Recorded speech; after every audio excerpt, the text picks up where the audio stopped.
my job, as I saw it as a journalist going to Twitter, was I simply want to expose to the public what happened. There can be a broader conversation about where lines should or shouldn't be drawn, but that's not my job. My job is sunlight. Let me just explain to people what happened. They may not be aware. A lot of the people at Twitter really were trying their best to do what they felt was right. These were not, by and large, people who were, seeking harm on others.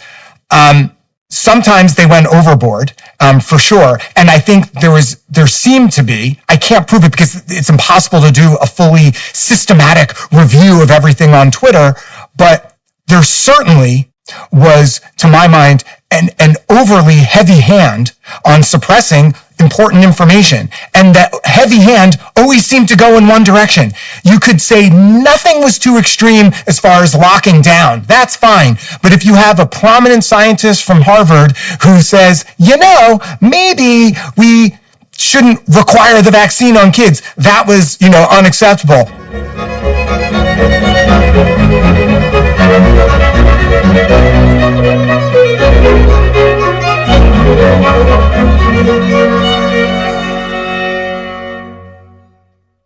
Today I'm speaking with journalist and writer David Swag about, among other topics, his involvement in the Twitter files, the culture of silence and fear and suppression around discussing COVID-19 related stories, and the detrimental effects of lockdowns on a generation of children.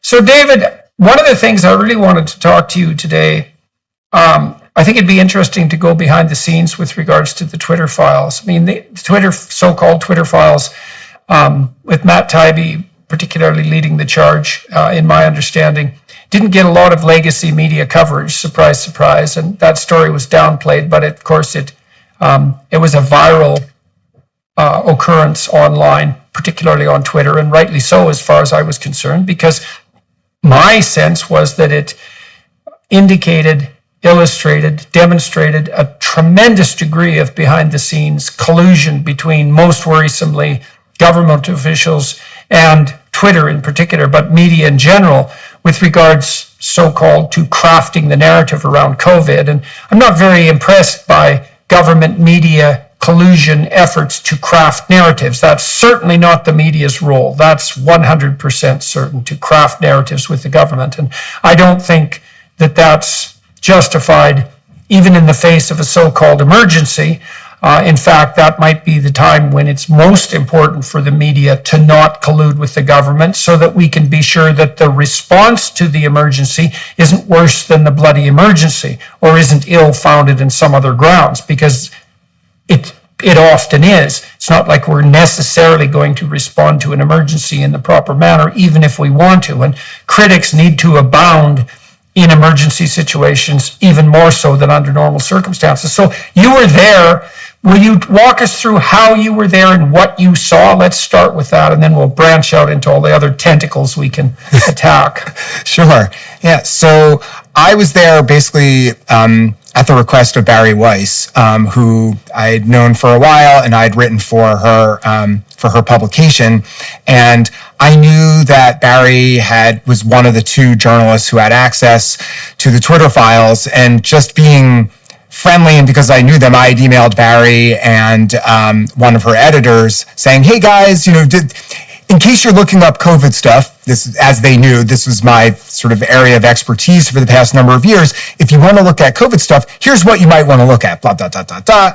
And then basically an hour later, I get a response, "Can you drop everything and get on a plane to San Francisco for us?" So I was not expecting that. I was just trying to be helpful. But when they asked me to go out there, I was like, of course. There was no doubt. As a writer, as someone interested in this issue for years, that was a no-brainer. So I went out to San Francisco, basically under Barry's umbrella, and there were a few other journalists there while I was there: Michael Schellenberger, Leighton Woodhouse, Lee Fong. So the four of while I was there, it was the four of us, and I was there for a few days.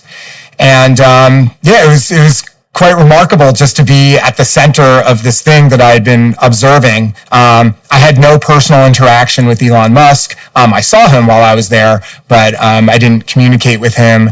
And I know a lot of people, I think this has been said a bunch of times, but worth saying again, at least I can only speak to my personal experience, but I believe this is the case for everyone.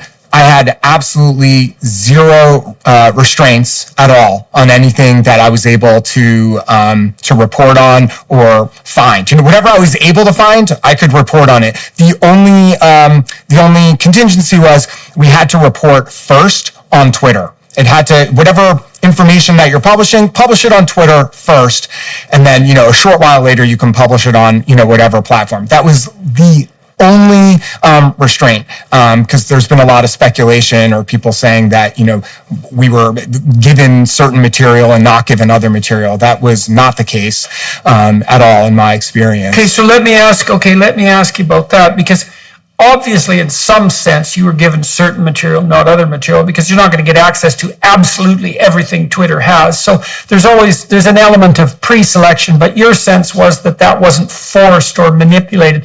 What did you have access to, and then what did you not have access to nor need access to? How did you make the determination of what material was relevant, and what form was that material in, and how much of it was there?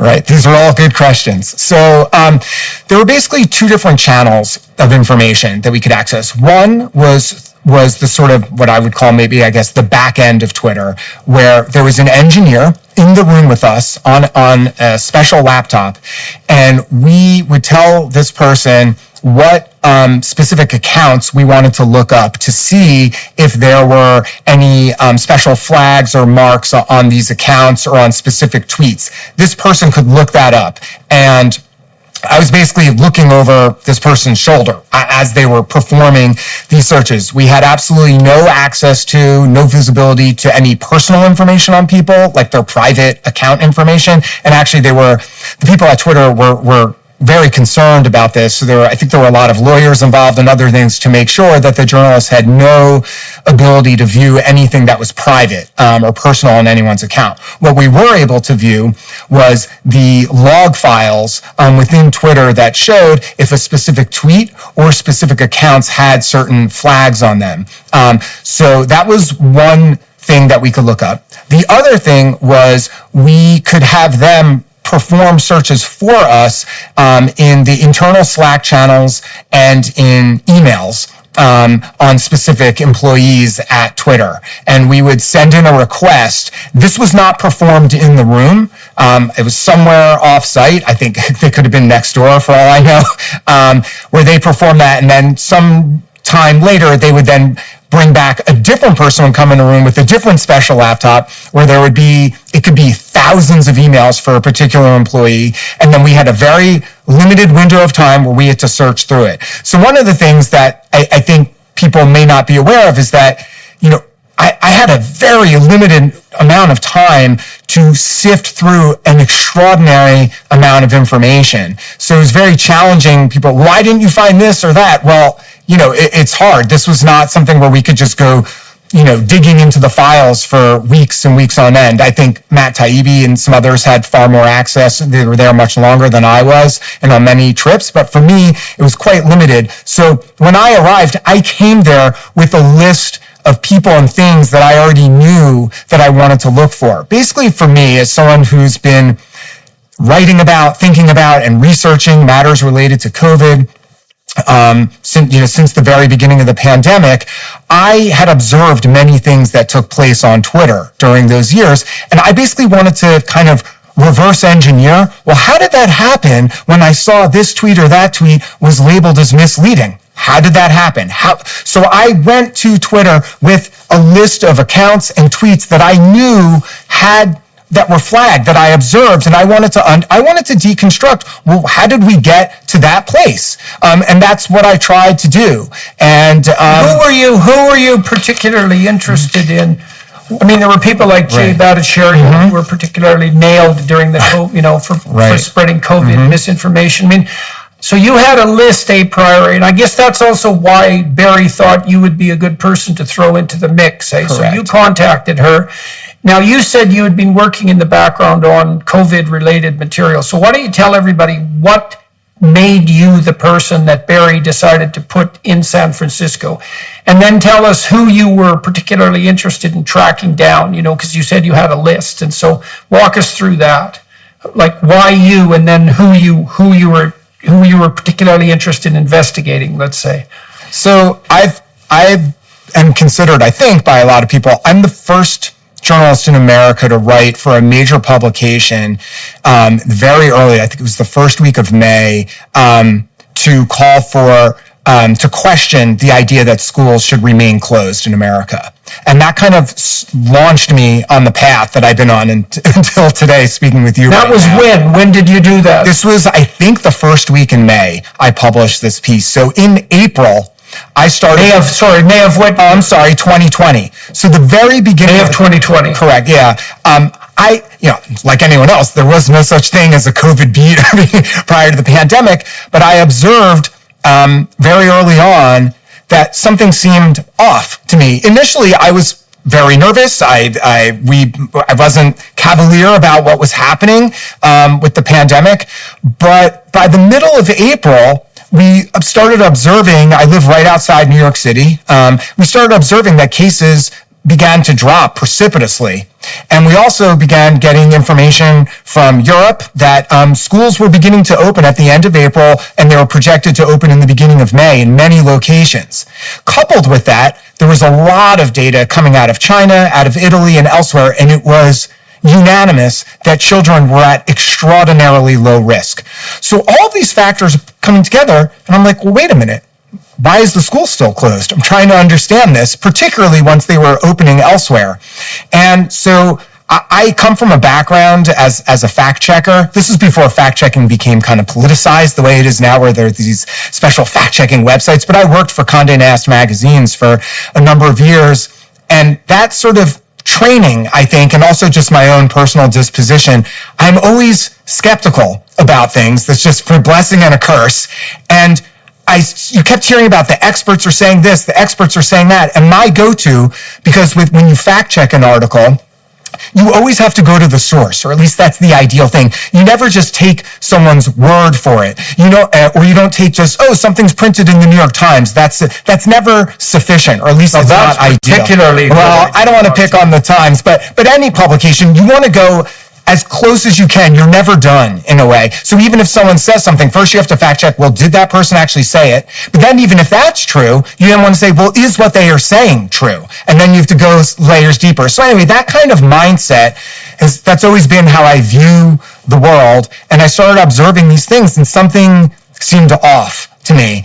And to my amazement, no one seemed to be writing about this, at least not in any of the major publications that I typically read. And I couldn't understand what was going on. I've written for The Atlantic, The New York Times, New York Magazine, a lot of, I guess what are termed sort of legacy, media outlets for many years. So I had contacts at these places. I knew editors, and I started reaching out to people saying, hey, why aren't you writing about this? I've put together this compendium of research. I mean, it was like a bullet list, a mile long of all the data about children, all the stuff, and no one seemed to be writing about this. I couldn't figure out what was going on. I was turned down by every publication, just about, except for one editor at Wired, who said, you know what?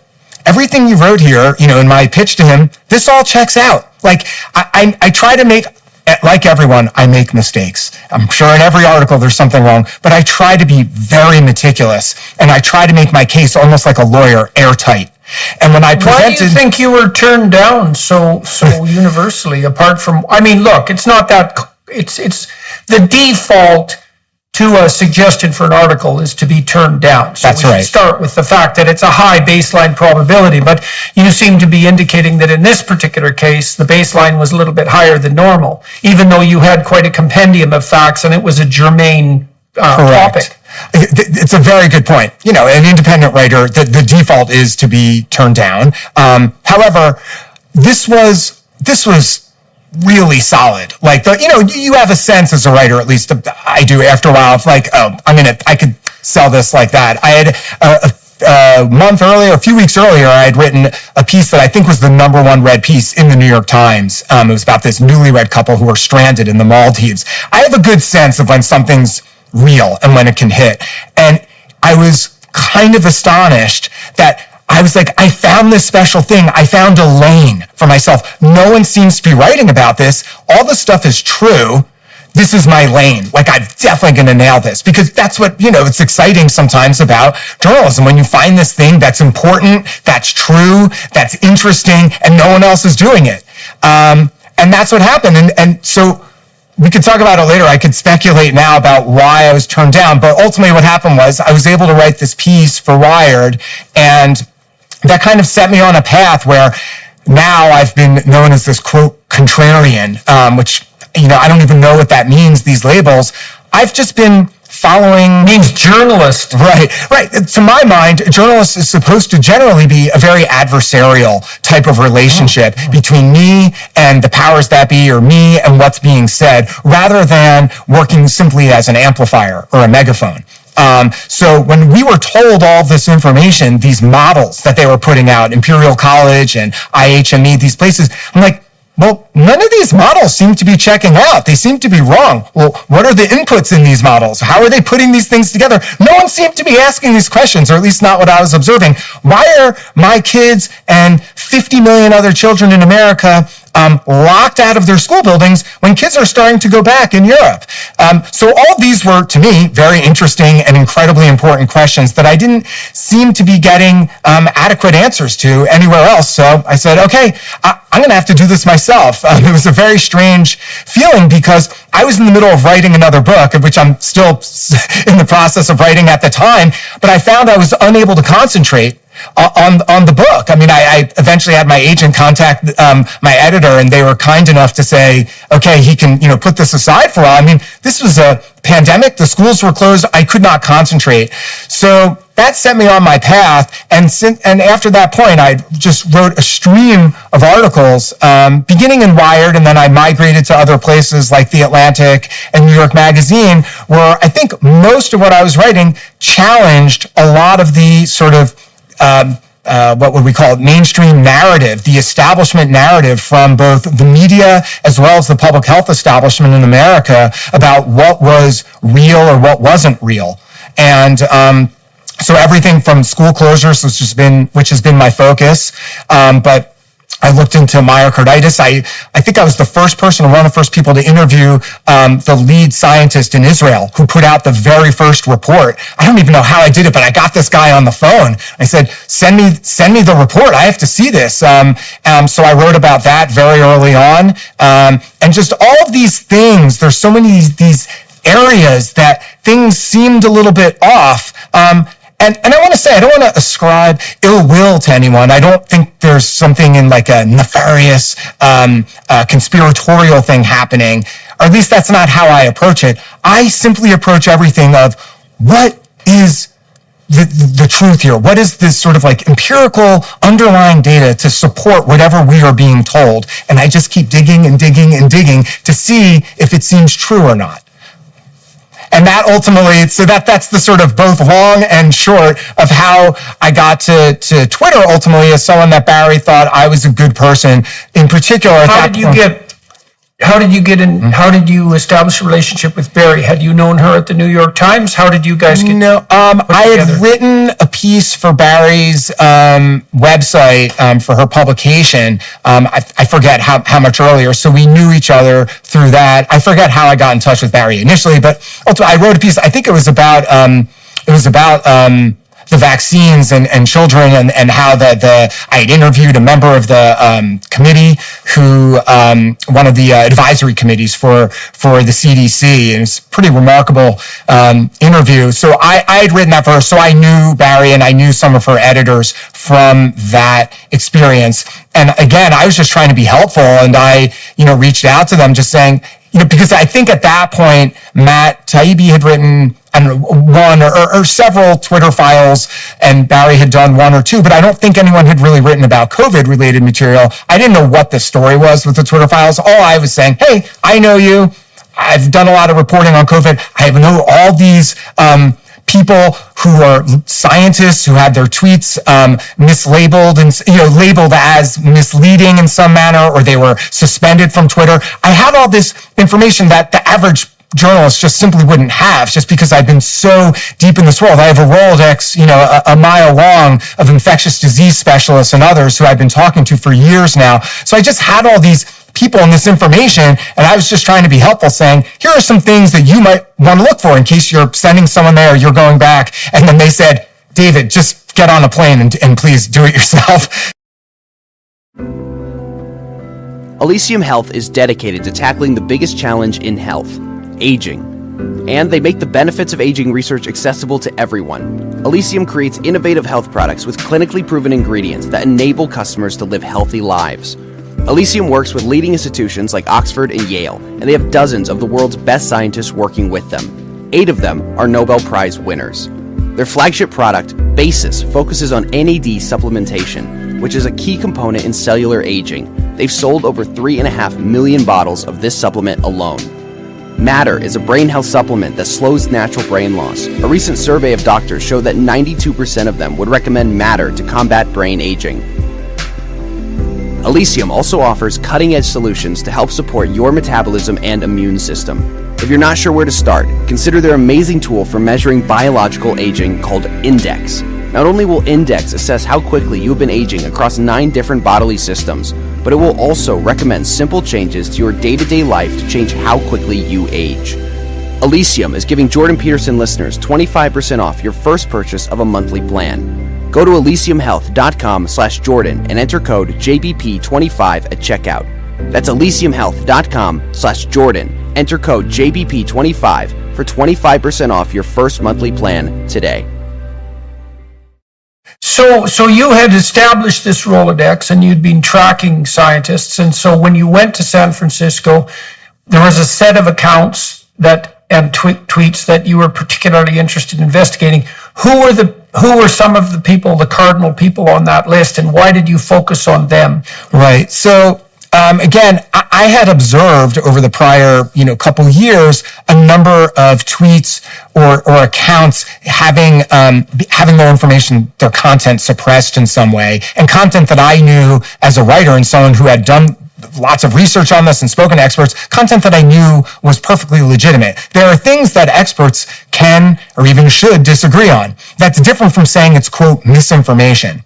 But so someone like Martin Kulldorff, who wrote the Great Barrington Declaration with Jay Bhattacharya and Sunetra Gupta, I knew that Martin had a particular tweet that I saw that was flagged as misleading. He was talking about saying, I don't remember the precise language, but it was children. It's not necessary to require the vaccine of children at this point. I don't see why that's he was giving his opinion. This guy is one of the most renowned infectious disease experts in the world. Perfectly reasonable for him to give his view on this matter, and that was flagged as misleading. And I wanted to find out why. How did that happen? There were some other people, Andrew Bostom, and some other physicians and others who had tweets. I know Andy had tweeted something about there was a study that found, I think there was a low sperm count following one or two of the doses of the vaccine. This was published in a peer-reviewed journal. Now, what is the quality of that study? I have no idea, but the bar should be, if something is published in a legitimate, peer-reviewed medical journal and you're citing it in a tweet, that's reasonable in my mind to not be suppressed in any manner. So there were a handful of things like that, and I wanted to work backwards and understand. And basically I found there were... Why do you think this stood out for you? You said you were occupied with a book at the time. I mean, you had other things to do. But this issue of particularly the suppression of this information made itself obvious to you as a problem. Do you have any sense of what it was about what you were doing that made that particularly relevant to you and why you decided to pursue it? Because you said it gripped you in some way, right? It even dislodged you out of your book. Right. And then ultimately, and now I'm writing another book on the closures, the American school closures during the pandemic. And I guess specifically with the Twitter suppression that gripped me, perhaps that's sort of emblematic of the broader topic that gripped me, which is the information environment that we all live within, and trying to understand why some ideas were considered okay and other ideas were considered not okay.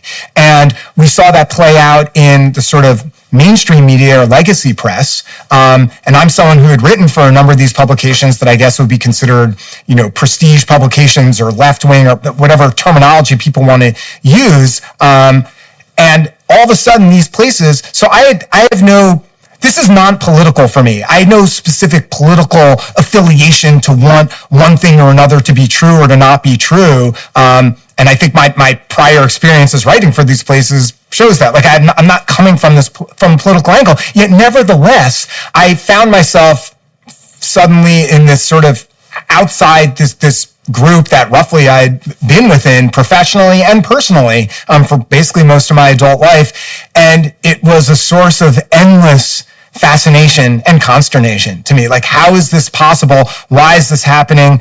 Why am I viewing this differently from so many of my neighbors and other people? Yet I know from speaking to scientists around the world, I'm not crazy. I wasn't talking to some, lunatic in their basement. These are people at the most prestigious institutions in the world, and they were in agreement with what I was saying. Who are also being censored. Okay, so let me dig into that a little bit. Let me dig into that a little bit. Well, let's give the devil his due.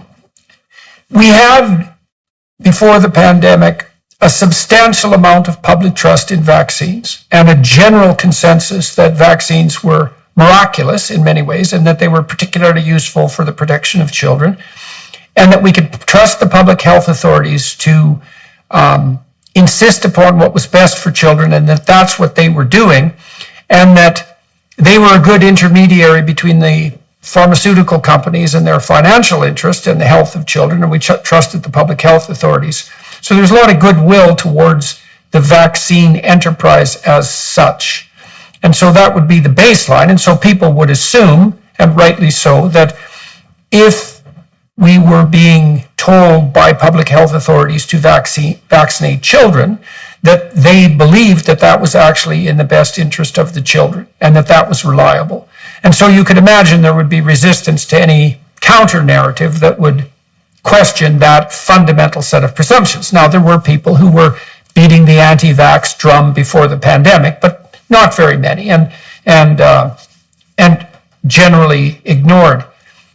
The problem here, it seems to me, please correct me if I'm wrong or if this isn't in accord with what happened to you. The problem I had very early on was that I didn't see there was any evidence at all that children were actually at risk for any particularly serious consequences in relationship to COVID. You could make a case perhaps that they could get vaccinated like they might get vaccinated for a flu, but the mortality risk for children was no higher than it was for the flu. So that begged, the first question it begged was, well, should children be getting vaccinated at all? And the second question it certainly begged was, well, is there any reason whatsoever to make such vaccines mandatory for children, especially because that's so much in the financial interest. It's so egregiously in the financial interest of pharmaceutical companies to have that enforced, or at least in their short-term interest.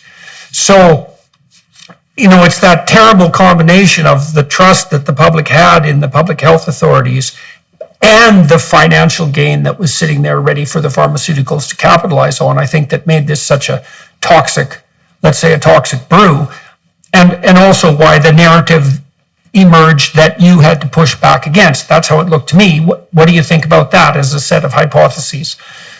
Right. So I think that the way I think about the vaccine policy, in particular for children, to me, that's all of a piece. It dovetails with the policy regarding school closures and a variety of other factors. They're all part of the same idea, which is a very kind of myopic focus on the suppression or attempted suppression of the transmission of a virus. But we we were led to believe that there was this conflation that suppressing a virus is not the same thing as human flourishing.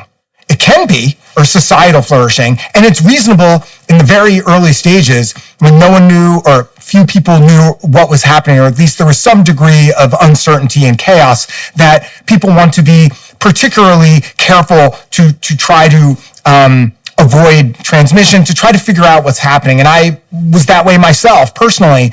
But I think very early on, we needed to also acknowledge that there would be profound harms and damages from the mitigation efforts that were put into place. Setting aside whether these mitigation efforts would be successful, that's a whole separate issue. But even if they were successful, what are the downsides of this? And very early, I think those were both not acknowledged and recognized by many of the authorities, number one, and number two, the wildly disproportionate burden that working class people were going to absorb from those measures was not acknowledged. So there's a biological parallel here and a set of observations on cognitive oversimplification that are relevant. So the biological parallel, which I think is a very good one, is that in a disease process, there are two risks. There's the risk of the disease, and then there's the risk of the overreaction of the immune system. And so the immune system can overreact and cause all sorts of diseases. So autoimmune diseases are like that, arthritis is like that, and excess inflammation is like that. And you can get a cascade of immunological responses that are fatal when the disease itself would be unlikely to be fatal. And so the threat of immune overreaction is a real one. Now, there is a set of behaviors known as the extended immune system, the behavioral immune system. And that's the manifestation of the biological defenses against infection that manifest themselves behaviorally. And so a couple of those are, well, disgust is one of those, the emotion of disgust, the sense of contamination, the gag reflex, the repulsion that we feel for things that are disgusting. And that's the way the immune system, in some sense, has reached up into the higher stratosphere of cognitive and behavioral proclivity to protect us at the macro scale against pathogens. And that's extremely important because pathogen transmission is extremely dangerous. You may know, you likely know, that when the Europeans came to the Western Hemisphere, 95% of the Native Americans died within about 150 years of contact.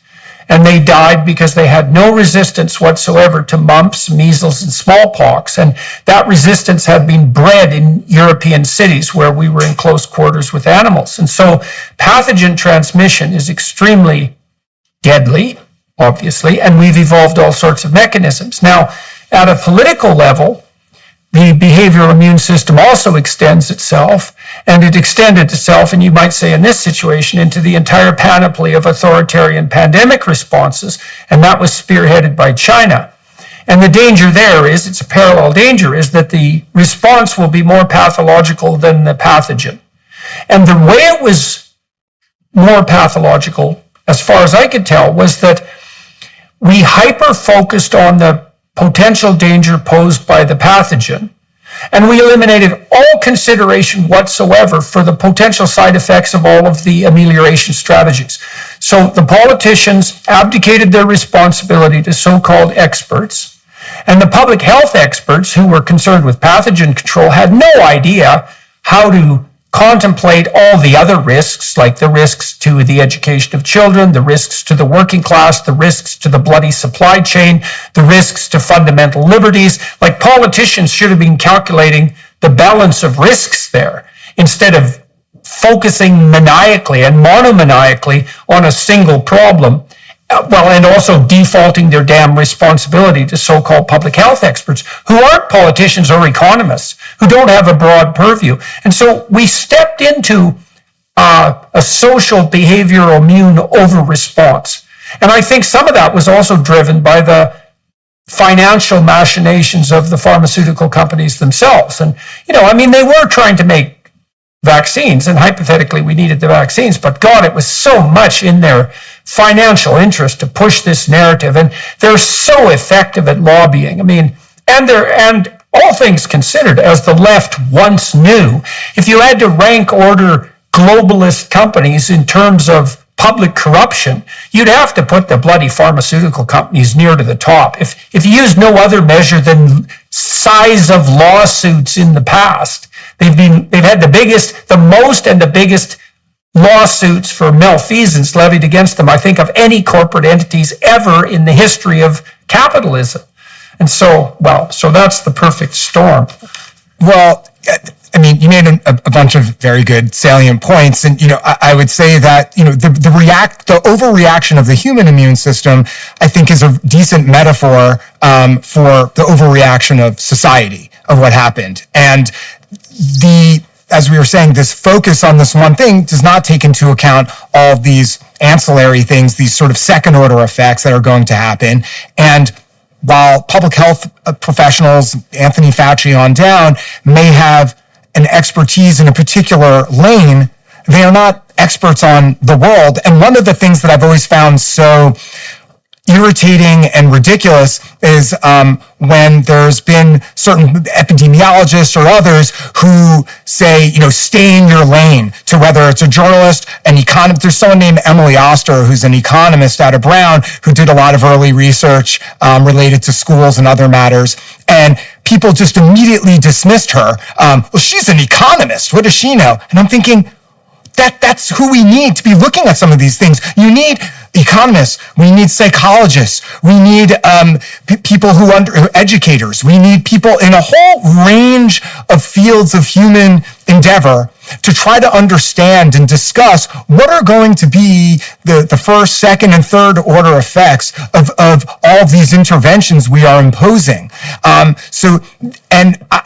met this New York Times reporter who's done some science reporting at a party a while back, and I remember speaking with her about this, and she immediately dismissed Emily Oster as, well, she's just an economist. And it gave me this window into, I had already observed this anyway, just by reading the media and news outlets, but to speak to someone who's actually reporting on this, okay, this confirmed what we already could see, that there is this viewpoint that unless you had an infectious disease physician or an epidemiologist, that your view was somehow not relevant. But this made no sense. Someone who understands disease spread does not have an expertise in childhood, nutrition necessarily, or in education, or in psychology, or in the economics, because all of these things, of course, are interconnected. If you have someone who's been running a mom and pop business, and then the business gets closed, they lose their insurance, they're depressed and lonely,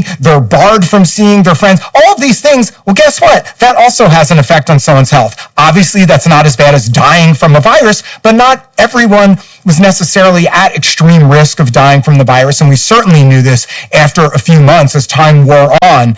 And to me, one of the biggest problems is that there was never any sort of sunset clause on any of these things. There's one of the things we know from implementation science is it's very hard to de-implement.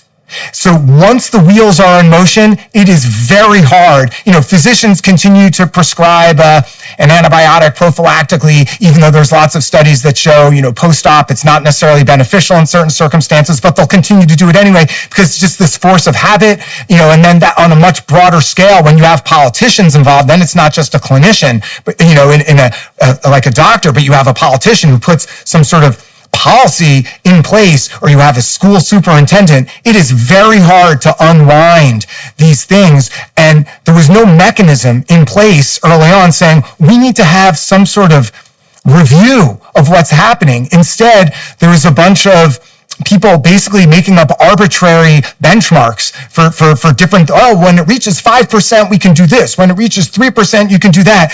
But even just a cursory review of the literature on this showed that these were hardly grounded in any sort of like scientific reasoning, a lot of these benchmarks. And besides, every city and every school system was doing different things anyway.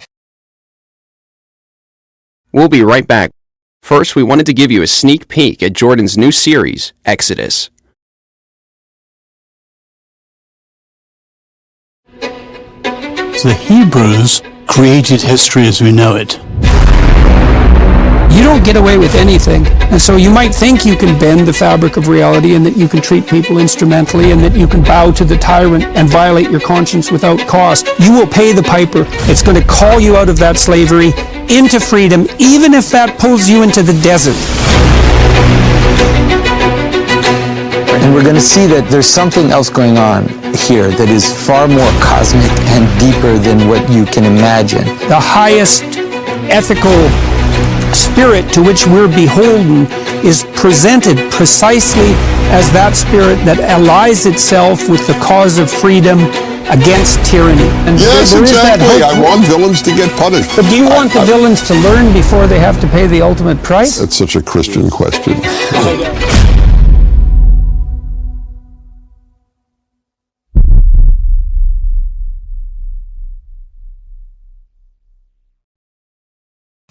When people are presented with too much information or too many options, let's say, you could even say too much untrammeled so-called freedom, it's really chaos, they get anxious because anxiety is a signal of pathway complexity, too many things to choose between.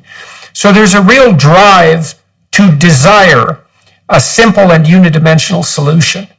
And so if you don't want to be bothered thinking, then if someone offers you a reduction of the problem to a single dimension and then a virtuous pathway forward, it's extremely tempting psychologically to seize that because then you could have said, well, I can ignore all this COVID nonsense and go back to my book, for example. And people can think, well, the experts have it and I don't have to think about it. Okay, the problem is, as you've pointed out, and this could get us into the conversation about the church in California and the issue of liberties. The problem is that there is an irreducible amount of complexity in the world. And if you oversimplify, you pay a price somewhere else, somewhere invisible, but somewhere else. And so then you might ask yourself, well, what guarantees do we have against that temptation to oversimplify? Because we could say, well, every time there's a new illness, we'll just lock everybody up. Well, everyone who has any sense knows that that's a bad idea.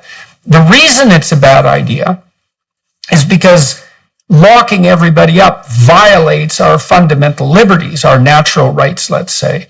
And then you might say, well, why the hell do we have those natural rights to begin with? And the answer is something like societies have evolved and computed that there's a certain set of inviolable freedoms that actually constitute the best solution to irreducible complexity. So the idea is something like this. All things considered, and that would be even all the things you couldn't even consider because you don't have enough time. All things considered, it's better to let people say what they need to say, right? In terms of total balance of risks, there's no better solution. And maybe that's because of information dissemination. All things considered, it's better to leave people to assemble freely, right? And to own their own property and husband it according to their dictates.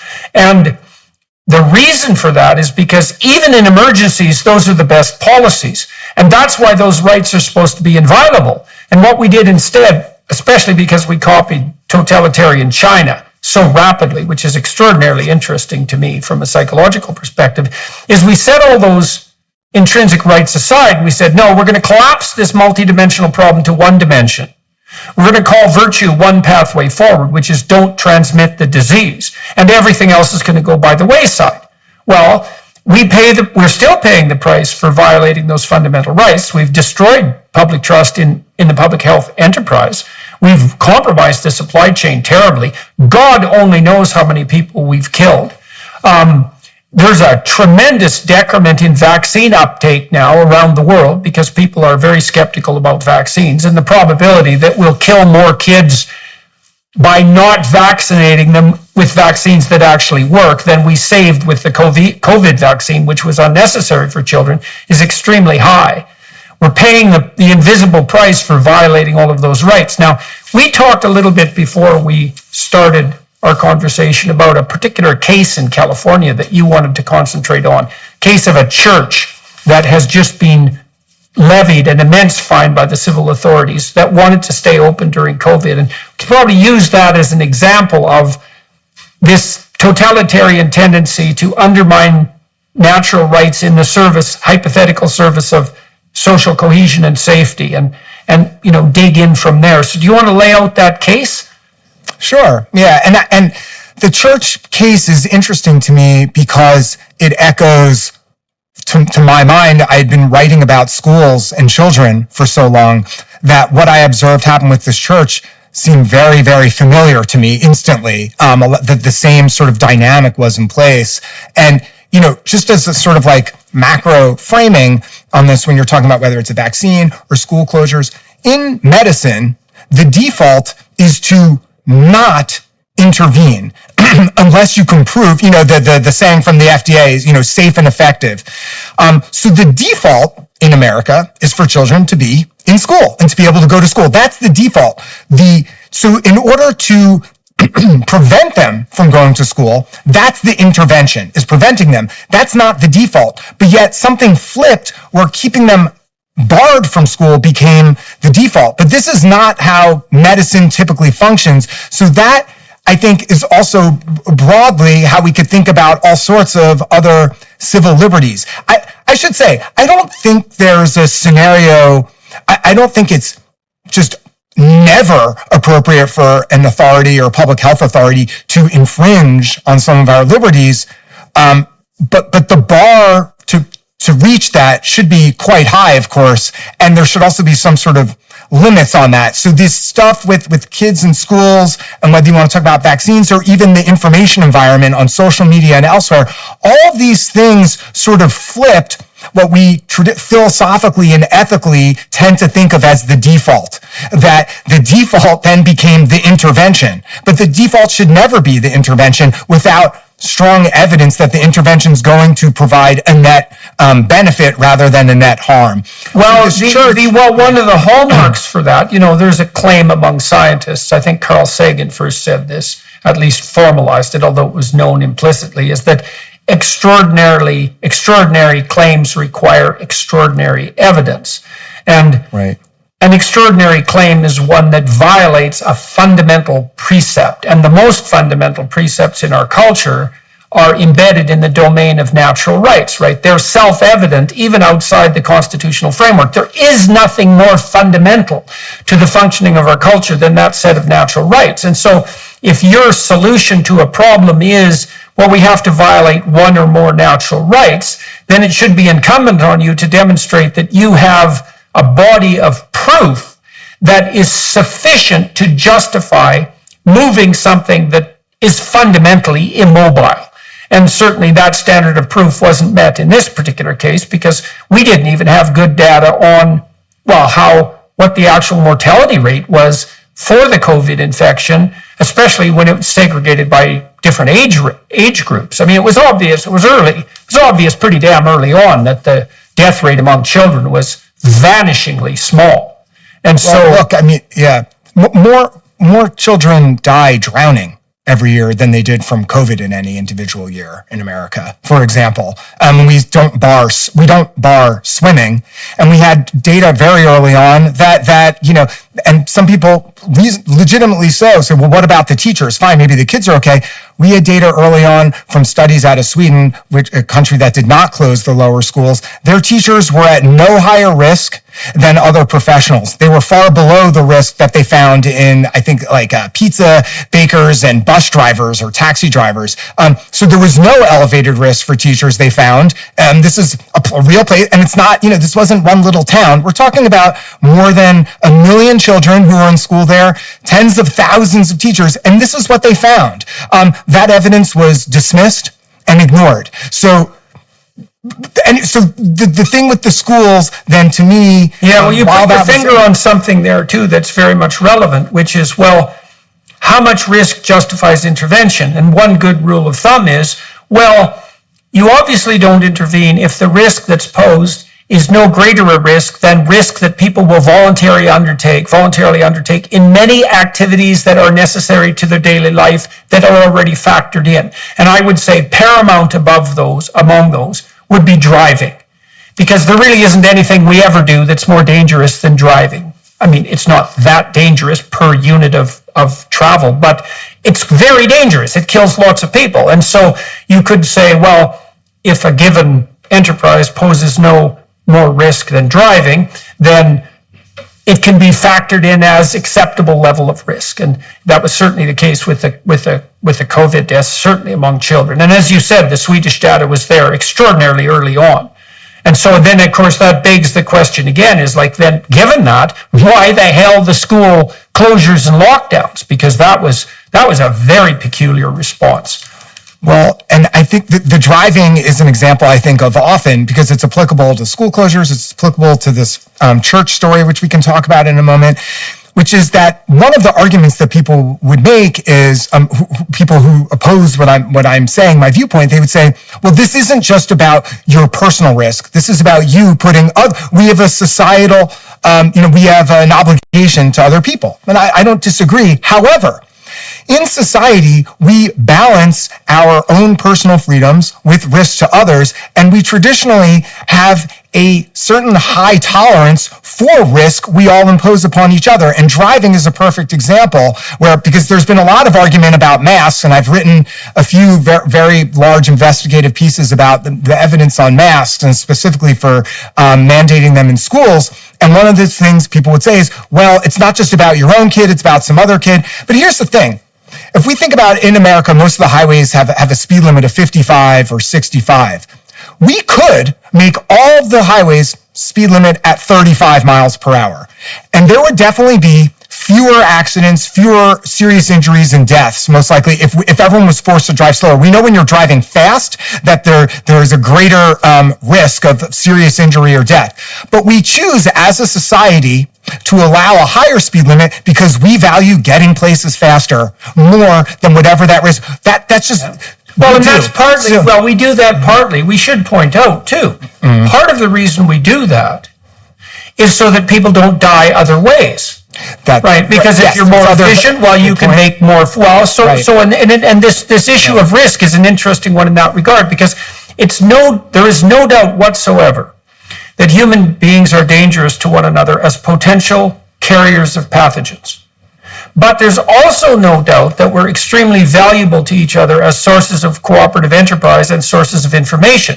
And there's a huge battle biologically between the risk posed by interpersonal communication. You can think about this sexually. Like, there's no people without sex, but there's no shortage of sexually transmitted diseases. It's exactly the same problem. And so one way of getting rid of sexually transmitted diseases is to forbid sex. And that's the end of that problem. But, then there aren't any people. And, that actually turns out to be a worse solution than, like a worse pathogen, so to speak, than the sexual diseases are pathogens. And so we are always faced, it's really interesting, because to some degree, the evidence suggests that the difference in political type, it's got twisted up in COVID, is actually a difference between pathogen restriction and information freedom. So classically, before whatever's happened in the last 5 years, the more liberal types were freedom of information advocates. Like, we should move around, we should speak freely, we should transmit information, and we should accept the risks. And conservatives, even temperamentally speaking, were the ones who would say, well, you have to be careful when you're freely interacting because pathogens of various sorts, biological but also ideological, can be transmitted, and that's an eternal risk. And the political landscape is actually a battle between walls and doors. And the liberals say doors, and the conservatives say walls, and the truth of the matter is that walls and doors are both necessary, because things have to be let in and kept out. And there's no way of ever getting that right, so you have to argue about it forever. But in the COVID overreaction, we decided that it was going to be all walls. And so oddly, the liberals in particular gravitated in that direction. And that is really kind of it's a miracle of paradox. I don't understand it yet. There's typically people in the sort of professional classes, and certainly journalists, at least that's the ideal, is that they challenge these sort of power structures within society, corporations, and big business, government, the military, religion, all of these institutions. Yet during the pandemic, by my view, there was this astonishing lack of curiosity from journalists and the broader public within this certain sort of elite sphere of influencer class or professional class people that has blown my mind. Again, it is. It's stunning. I keep coming back to this thing where I'm like, what is the empirical evidence for X, Y, or Z? And let me try to find it. But there's this lack of interest, this lack of curiosity. Oh, well, the experts told me this. If you look at evidence-based medicine, they have this pyramid, this hierarchy of, which you're probably familiar with, the hierarchy of evidence. And in evidence-based medicine, expert opinion is at the bottom. That's like the last thing you want to look at. It's not irrelevant. It's something we should consider.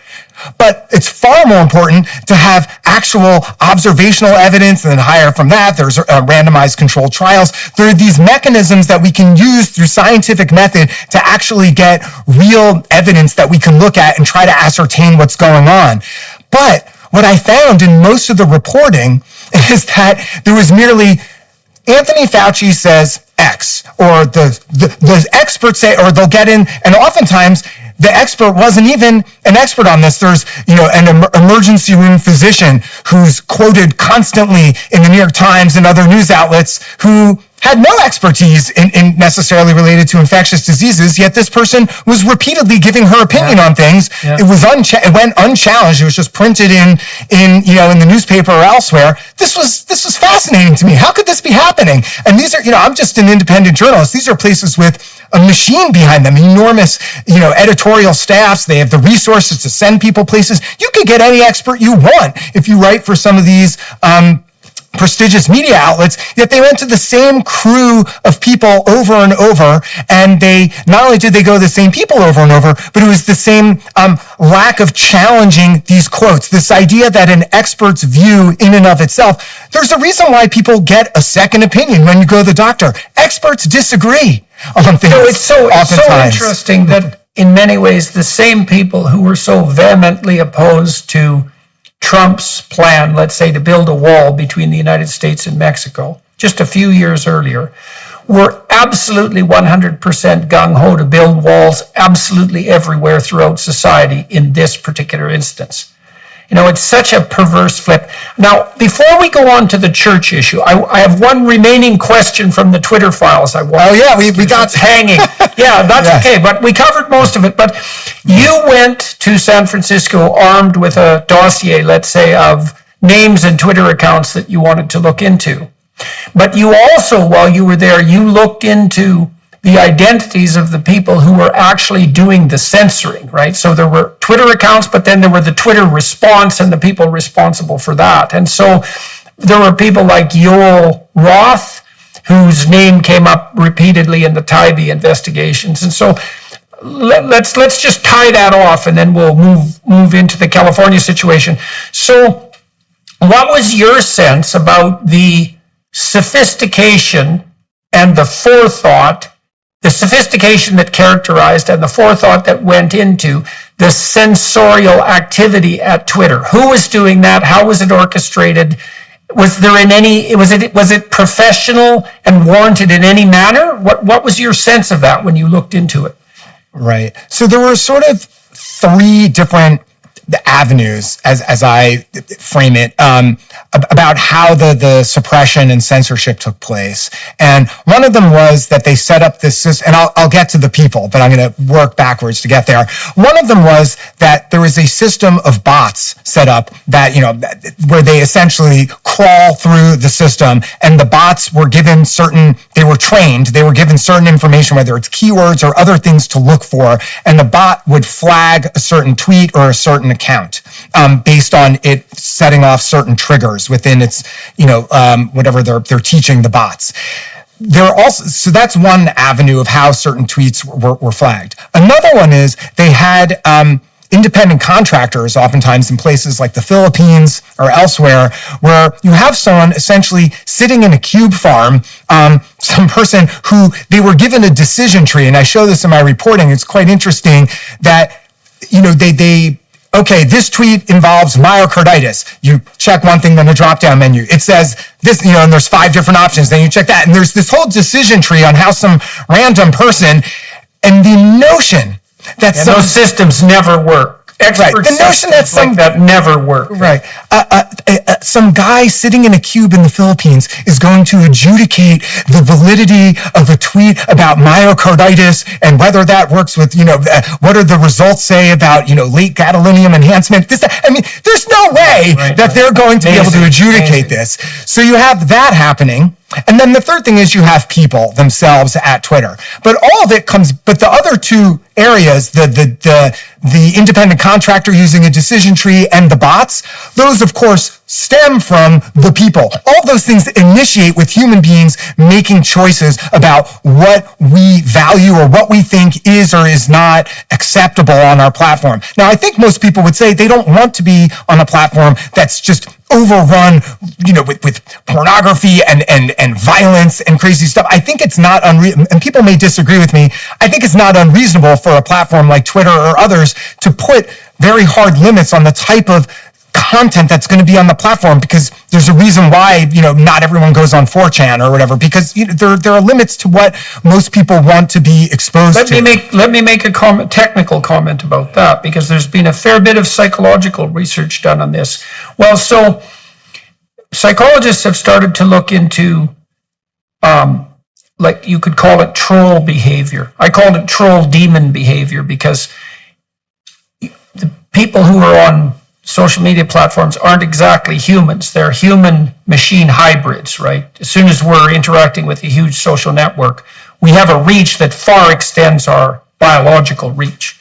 So we're machine-human hybrids on social media, and those machine-human hybrids are very bizarre creatures. We don't know what to make of them. But we do know something about the human beings behind the more troublemaking posters. So psychologists have identified a constellation of traits: manipulativeness, Machiavellianism, narcissism, and that's their sort of desire for attention without merit; psychopathy, that's predatory parasitism; and sadism, which is added relatively recently, which is positive delight in the unnecessary suffering of others. And those 4 characteristics make a set, you could say, called the dark tetrad.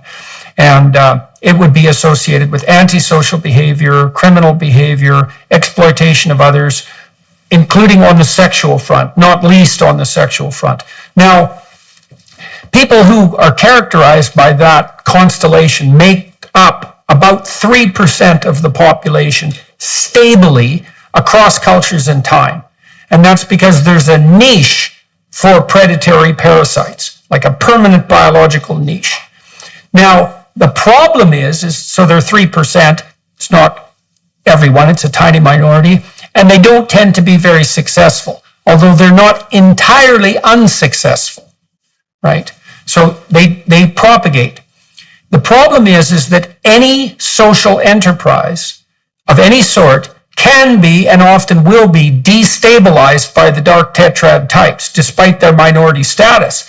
And so then when we set up a communicative system like Twitter, which is basically a cooperative system, the parasites, the predatory parasites, can invade it and demolish it.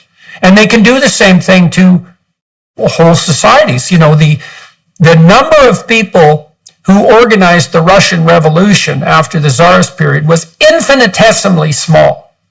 A tiny minority of people can cause a tremendous amount of trouble. I talked to Andy No, for example, about Antifa, which is not exactly an organization. It's more like a loose quasi-terrorist cell phenomena. There's no centralized bureaucracy. There's no full-time employees.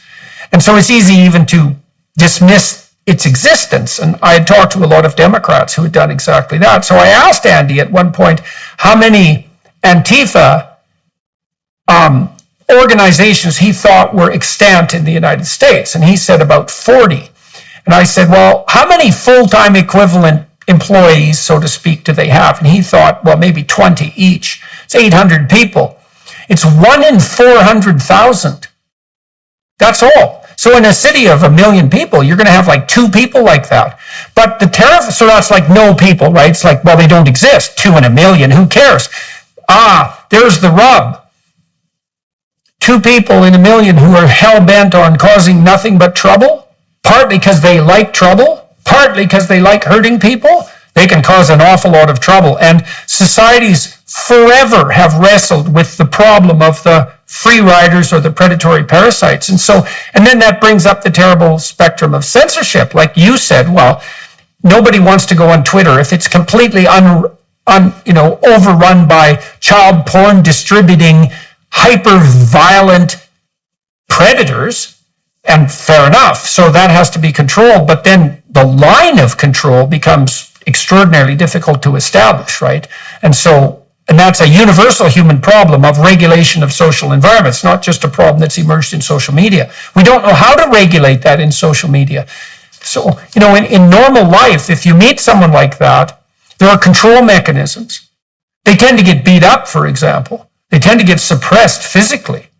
But online, zero. There's almost zero ways of controlling. And so, right. Yeah. Anyways, that's a little bit of a detour, but you get the point. No, I do. And the thing is, people have asked me, I don't have the answer about where the line should be drawn. I don't think there's no line. As we were discussing, I think there should be some parameters. My job, as I saw it as a journalist going to Twitter, was I simply want to expose to the public what happened. There can be a broader conversation about where lines should or shouldn't be drawn, but that's not my job. My job is sunlight. Let me just explain to people what happened. They may not be aware. And and the people you mentioned, Yoel Roth and others, I have to say, reading through lots of these internal Slack channel communications and emails, a lot of the people at Twitter really were trying their best to do what they felt was right. These were not, by and large, people who were, seeking harm on others. Sometimes they went overboard, for sure. And I think there seemed to be, I can't prove it because it's impossible to do a fully systematic review of everything on Twitter, but there certainly was, to my mind, an overly heavy hand on suppressing important information. And that heavy hand always seemed to go in one direction. You could say nothing was too extreme as far as locking down. That's fine. But if you have a prominent scientist from Harvard who says, maybe we shouldn't require the vaccine on kids, that was, unacceptable. There was a person who's, she's just a regular citizen who had quoted some statistics from the CDC that were unfavorable, as far as the inconvenient narrative. That tweet got labeled as misleading. This was data from the CDC itself. So it was very clear that, now, some people could argue... Do you think... Here's one of the things I noticed in Toronto, which really scared me, was that when and I should have known that this was the case because of other things I knew, but it still unsettled me. One of the terrible things that happened was that during the lockdown, there was an opportunity for people to inform on their neighbors. And I certainly saw people in my neighborhood take extraordinarily positive delight in that. And you remember in places like East Germany under the Soviets, a third of the people were government informers. And I think there was a pull, I don't exactly understand it, but there was a pull to that desire for authoritarian control, especially if you could wield it yourself, that added a degree of attractiveness. Because your mystery, as you said, there were lots of people at Twitter, they were trying to do their best. But when push came to shove, all the control seemed to be ceded to the players who wanted control. They couldn't go too far, but everyone else could go too far. And so that begs the question. It's like, even though those people were trying hard to do the right thing, when they aired on the side of the authoritarians, so to speak. And so that's a real mystery. That's the fascinating point to me, is that they aired on the side of the government and aired on the side of the public health establishment. And there are plenty of people who would say, well, that's reasonable in a time of chaos and, lots of information. But I mean, if you just take a little bit of a step back, not even a full step, but just a half step back, again, these are the things that liberals traditionally are they have their antennae up, they're very worried about. Yet all of a sudden, I think that the head of New Zealand at one point, she had said, we are the truth, or something to that effect. She did, absolutely. Right. She said these are astonishing statements. We of course don't want, quote, misinformation to get out there with people. And there are plenty of people with crazy QAnon, crazy stuff that Bill Gates is putting a microchip in you with fine. But I saw no evidence that was overrun. This sort of boogeyman, this idea of maybe it's part of the 3% you're talking about, or some other people who are prone to believing certain conspiratorial things or what have you, or things that are outlandish. That did not drive all of this. That was amplified by the media saying that this was the most dangerous thing. But we have to have some degree of trust in people to be able to be given information. And to me, it was incredibly dangerous when regular citizens, but especially fully accredited scientists, people with medical degrees, were nevertheless what they had to say suppressed in some manner, either specifically on a place like Twitter or in a more indirect sense by not being given a voice in a lot of media outlets, where it was always the kind of establishment people, whether within the government or those who wanted to be in the government. And many of them, what you could observe, Jordan, was there were certain people who on Twitter and elsewhere very early on were saying lots of things that some people suspect they knew weren't quite true, but they were supportive of what the administration liked. And lo and behold, they ended up getting jobs in the administration later on. What's going to happen to them when they leave the administration? Maybe they'll go on the board of Pfizer. Who knows? But so you could observe that these things going on where there's this establishment of people saying something. It doesn't mean the establishment's wrong automatically. We should have enough confidence in the veracity of what some experts are telling us. They should have that they are not intimidated by other experts and credentialed people or regular people saying something different. If something like a microchip is being inserted into me through a syringe that's so outlandish, they should not be frightened by this. Let people say crazy stuff. We have to err on the side of letting people. That's exactly right. Because every once in a while, some of that crazy shit is true. Yeah, and that's some of the problem, man. So, that's the thing. And you have to my mind, there should be a line drawn somewhere, but you have to err on the side of more leniency, more latitude for voices, not fewer voices. Well, especially if you're liberal. Especially if you're liberal. Right. And that's what happened on a platform like Twitter, that they weren't trying to crush everyone. These were people who, for a whole number of complex reasons, said, we're going to go with whatever the CDC says, that's the truth. And if someone says something against what the CDC says, then that might be labeled as misleading. In fact, we might even suspend that account. But again, even though Twitter is a global platform, it gets back to that American-centric idea. There are many things, from pediatric vaccine policies to school closures to a whole host of other things, that other countries were doing very differently from the United States. But yet, is that misinformation? If the head of some health department in some country in Western Europe, are they automatically misinforming people?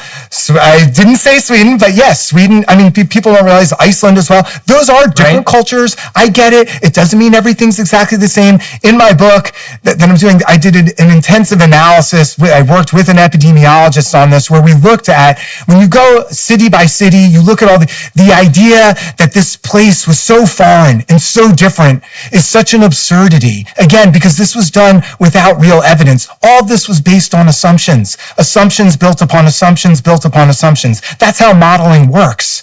And this sort of like, there was this epistemological confusion where we were valuing assumptions over empirical evidence. Well, it's hard for people. See, the thing about models is that it's easy for lay people and for scientists, because most scientists really aren't scientists, it's very easy for them to confuse model with data. Like, model is hypothesis, and your point with models is extraordinarily well taken. It's not only are models hypotheses, they're multi-layered hypotheses. Right. And all of the layers call them a study, and I'm like, that's not a study. But they'll all the time conflate the terms, and the average reader has no clue what the difference and if the model hierarchy of evidence. If the model is generated by an extremely powerful computer, it's even easier to succumb to the temptation that the model is actually data. It's like, no, the model is a hypothesis, a multi-layer hypothesis with many assumptions. And that is a hard thing for people to grasp methodologically. And so you see that also with the climate models, the same problem obtains.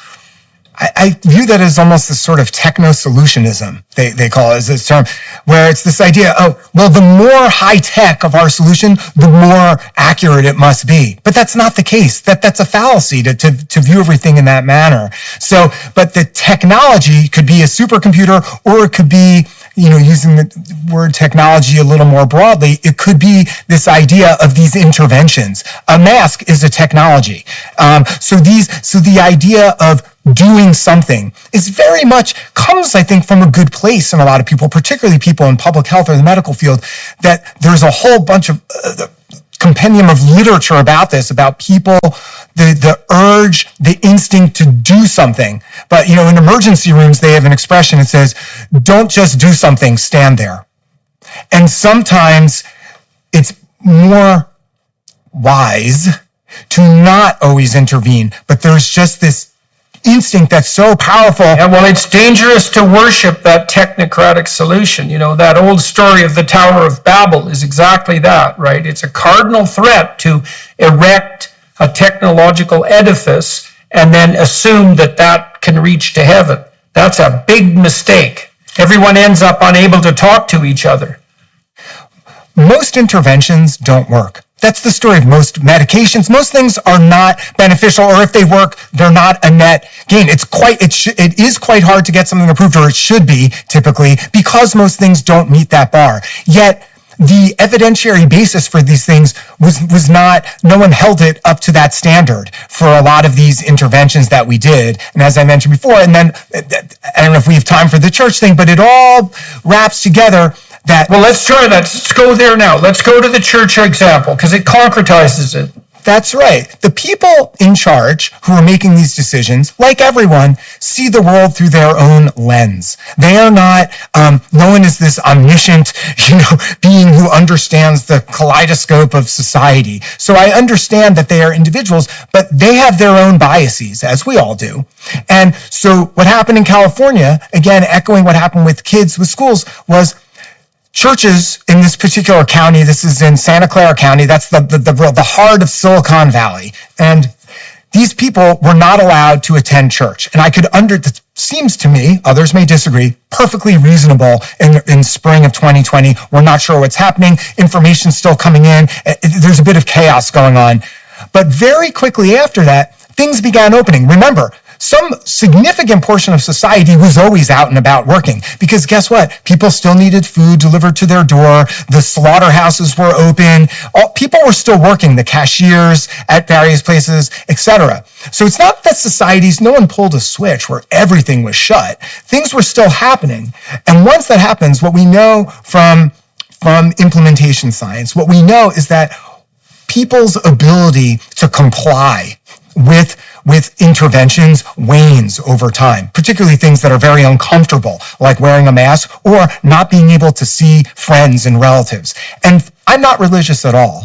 I don't go to church. But I recognized that these people, when I interviewed them, they needed that. And the church wasn't closed for a couple weeks. It wasn't even closed. We're talking about for 7 months. People were not allowed to gather indoors and do this thing that they did. And again, this is something that I don't do myself. I have no personal skin in the game, but I recognize, I get emotional thinking about it. These are people who suffer from addiction. These were people who were profoundly lonely. You might have some 70-year-old person who lives alone, and they were told, you are not allowed to get out of your apartment. You're not allowed to see anybody. And maybe this person went to church every week for the past 20 years.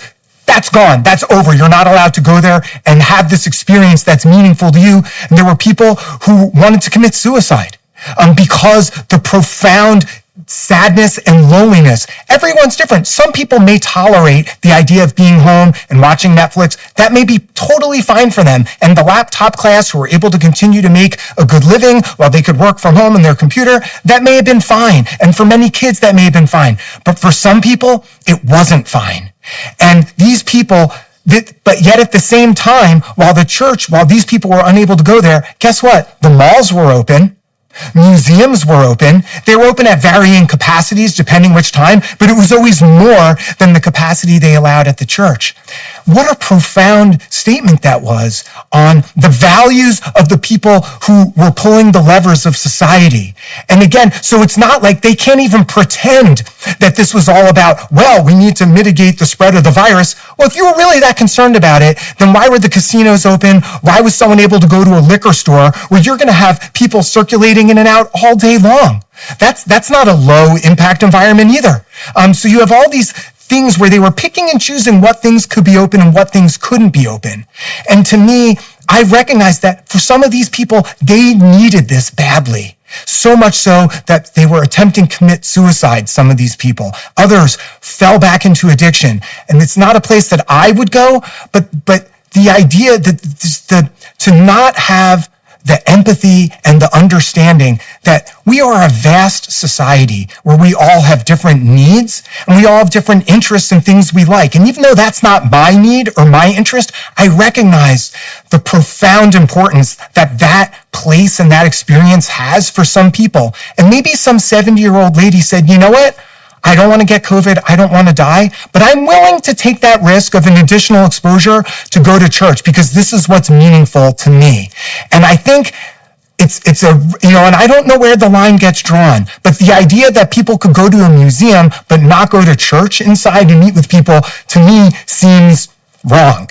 And I think I hope it's wrong. It's got to be wrong. Look, if both epidemiologically and ethically wrong. Well, if people have the right to do anything, they should have the right to do what they regard as most fundamental. And, you said you came at this problem from the perspective of an atheist, but an atheist who's observing this phenomenon, who's thinking coherently, would think, well, these people are attempting to establish and maintain contact with what they believe to be most fundamental. It might be their community, it might be their beliefs, and there has to be extraordinary evidence before that can be forgone, and maybe it should never be forgone. I think you could make that case quite strongly, because it's also the case that historically the churches have been veritable epicenters of positive response to epidemic realities, for example. And so you close them down not only at the peril of the people who attend the churches, but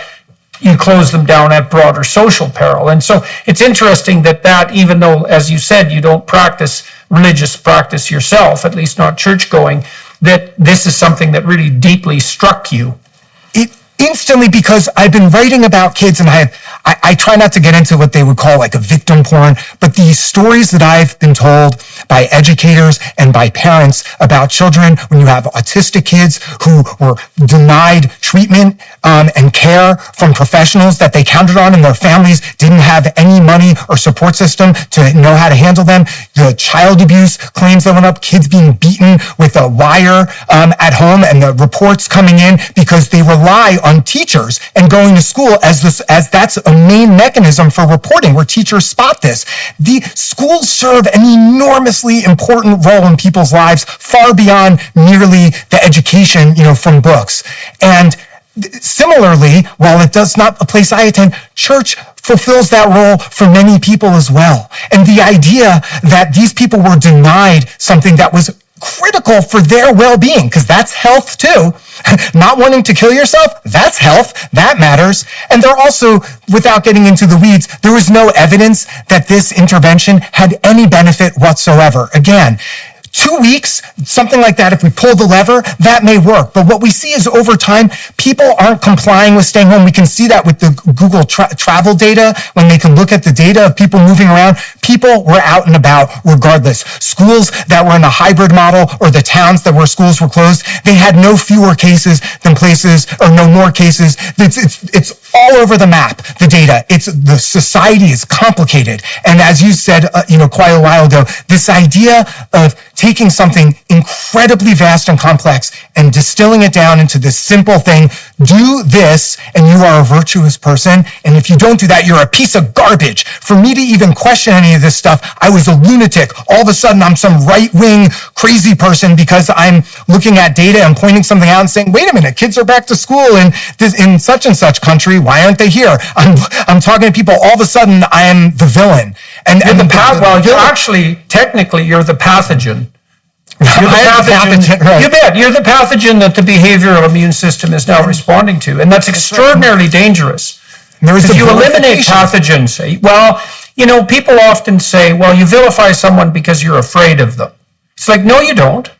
You vilify someone because you identify them as a pathogen. And then you're motivated not to avoid them, which is what you do if you're afraid, but to eradicate them, because that's what you do with pathogens.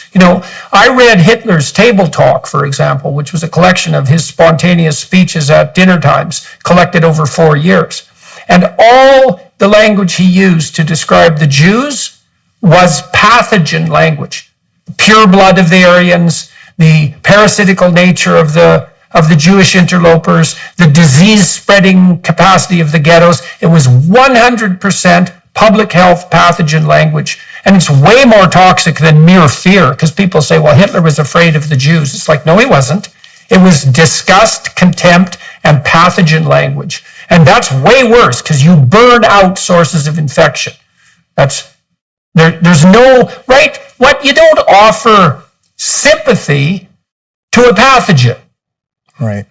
And there's the level of disgust and control it reached a point where the county health department hired special officers who spied on church members. They surveilled them. I mean, I wrote it into my mind. It almost was like this dark comedy. They were peering at them through a chain link fence on an adjacent property, watching church members. They then, once they got there was an order from the court that eventually allowed the officers to enter the church. So they were monitoring these very intimate, personal events. They went in, there was a thing called Manna for Moms, I remember, was one of the events that the church did. This is like a really personal thing that the moms were doing together.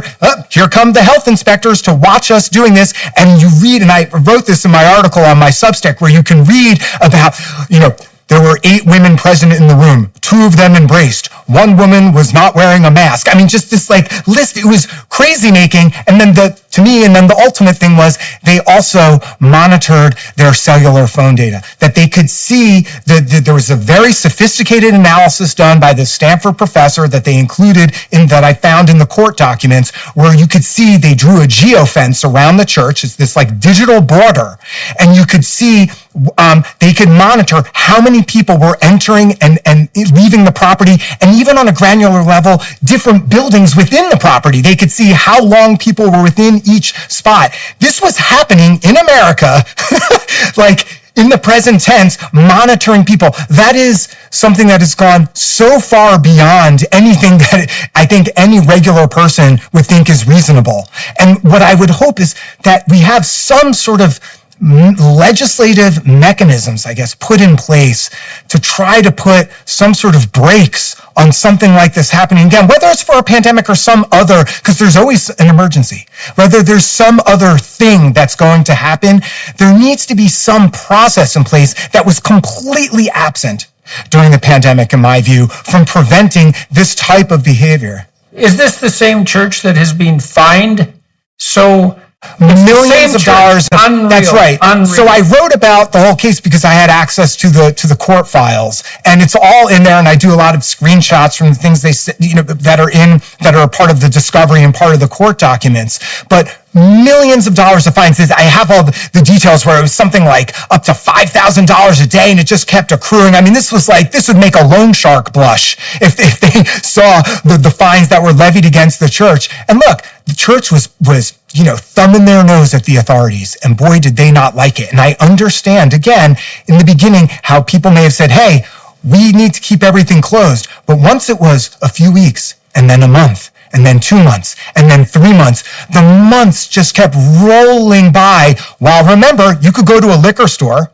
you could go to a museum, you could go to the mall, you could go to a casino, all these other... You could go to a Black Lives Matter march. That's right. Exactly. So they were picking and choosing which elements of people's lives were worthy of doing and which ones weren't. And a lot of these decisions, not only is that an ethical choice that they were making for regular citizens, but it was not grounded in any sort of real epidemiological evidence to do these things. There was no evidence in the end that people at this church had an elevated rate of cases than anyone else in society. Because with as you know from talking with Jay Bhattacharya, a highly contagious respiratory virus, you're not going to stop this thing. There might be an effect early on for a very transient period of time with everything is closed, but society will grind to a halt if that happens. So over time, the benefit of any of these interventions just goes down like that, because the longer time goes on, the more people need to circulate and mix with society. And you know who needs to most? Who has to? The people who are forced to. The plumber, the cashier, the orderly in the hospital, while someone else can sit home on their laptop in their home. Maybe their children have a beautiful room where they can learn, do remote learning. Maybe they hired some extra tutors or started a pod program. That was fine for them.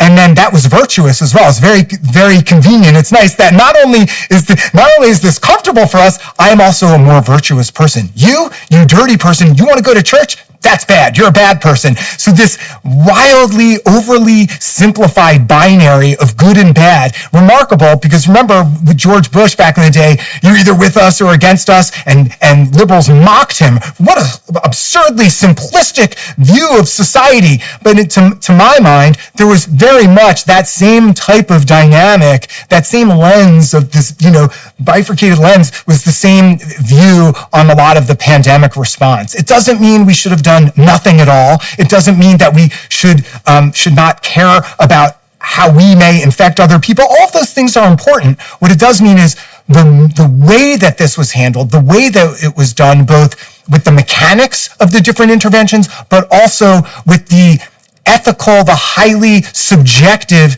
ethical choices that were made about what people could and could not do, were profoundly inequitable. And the irony is that this is something that progressives profess to care about the most, is, quote, equity, these sort of, equality of outcome or even equality of opportunity. Yet the children who were harmed the most were the ones who depend on school the most. The rich kids, they suffered too, and plenty of them, I don't want to dismiss it for kids who are more well-off financially or whatever, because everyone's different, has their own experience. But the kids who really suffered were the ones who didn't have all of these resources. Similar to some guy who I spoke with in California, the person who really suffered is someone who suffers from addiction, relied on the church. For him, that was his support system, and that was denied from him. So you have all these people who were denied these support systems that they required, that they needed to flourish as people. And there was no evidence that this denial in the end, had any benefit for society. That's a good place to end, but I want to ask you one more question anyways. You've been looking into this pattern of unidimensional virtue signaling hyper response for a number of years. And you said early on that alienated you to some degree from the organizations and maybe even the class of people that you had been easily and profitably and positively associating with before. What's changed for you personally and politically as a consequence of having waded through this? Like, how do you view the different world differently now psychologically, but also politically and socially than let's say 6-7 years ago? Profound change. And I'll tell you the one positive part about this. I've chatted about this with a few friends who've been similar to me, these sort of like, politically homeless, so to speak, people, is that I never thought that at my age, I'm 48, I never thought that I would have an experience in my life that would, completely alter how I view the world, how I view myself, that would flip me off, this axis that I was on. I had those experiences as a teenager in my early 20s when I'm reading the beat poets, I'm doing these things. My mind was getting blown on a regular basis. I'm being turned on to all these different ideas. I'm reading Marshall McLuhan. Oh my God, the medium is the message. All of these things were blowing my mind. But as I got older, which I think is typical, that stopped happening. There were things that still interested me, that I still was pursuing, but the idea of like my whole frame of reference being changed, that was no longer happening. And it's the one upside is that it's both unsettling, but also kind of amazing that happened to me as like a middle-aged adult. And I had always seen myself and my tribe as, if not more virtuous, then certainly at least, maybe more intelligent, more wise, more reasonable. And what I observed has completely changed how I view people in different political tribes. I still think plenty of people on the right are completely insane and foolish. And I still think people on the far left are completely foolish and insane in many circumstances. But I no longer have this dismissive view of people, particularly on the right, that I used to have. And I don't even view myself, I hate even using these terms left and right because, like most people, I have a complex range of feelings and opinions on a complex range of topics. So I don't sit myself in one, camp or another. But I've always felt a little bit alienated as a person, just psychologically, and this experience has made that sense of alienation profound in a way, but in a way that's also that livens me in a way as well, because to learn something new when you're old or getting older is quite remarkable. So as destabilizing as this has been, it's also energizing. And so that's why this topic has been so interesting to me, because now I see them differently, and I used to find it absurd, when people, the elitist Democrats, and I'm like, oh, be quiet, whatever. Now it's so obvious, the smugness that I can see in the way some people speak and the dismissiveness. So it took this event to sort of pull the cloth back on certain things that I wasn't able to see before. Some of my views are the same as they always were, and some of them have changed. But rather than political views changing, I don't even know what terminology to use, but more of my sort of social or societal view has changed, different from maybe my core political beliefs, but just there's a degree of equanimity that I think people need to embody, that I still need to as well, but that I've been able to turn the dial up on that wasn't there before. So that, I don't know if that answers your question, but it's the thing it's just been like a bizarre and remarkable experience. The one nice thing is there is this, I don't know how, I was going to use the word small, and it is small. I don't know how large or how small it is. It's a minority, but there is a group of people who I found who are kind of like me. Now, maybe they were always liberals or progressives, and then they found themselves sort of adrift. Maybe they were always a conservative. But these people who I've connected with, the amount of doctors who out of the blue, I would get an email. This is early on in the pandemic in spring 2020. And the email would always start with, I didn't vote for Trump, but ... And these conversations would always start that way, where everyone has to sort of apologize. You have to kind of clear your throat first and say, but all these people who felt homeless, who felt afraid to say something out loud or even confused, and other people who I met in my small town where I live, there was always this sense of, while I lost other people and some friends who I think I lost and people who think I've gone crazy, I've made other friends along the way, people who also felt unmoored, who also said, hey, wait a minute, some of this stuff doesn't seem quite right. So that's been a wonderful thing as well, that, to use some sort of cliche when the door closes, a window opens, whatever it may be, some things close down, but maybe there's some sort of equilibrium that happens, that something else then opens in a way. So, all right, well, that's a good place to end, I would say. There was lots of other things that we could talk about, I wanted to talk about, but we covered a lot of material.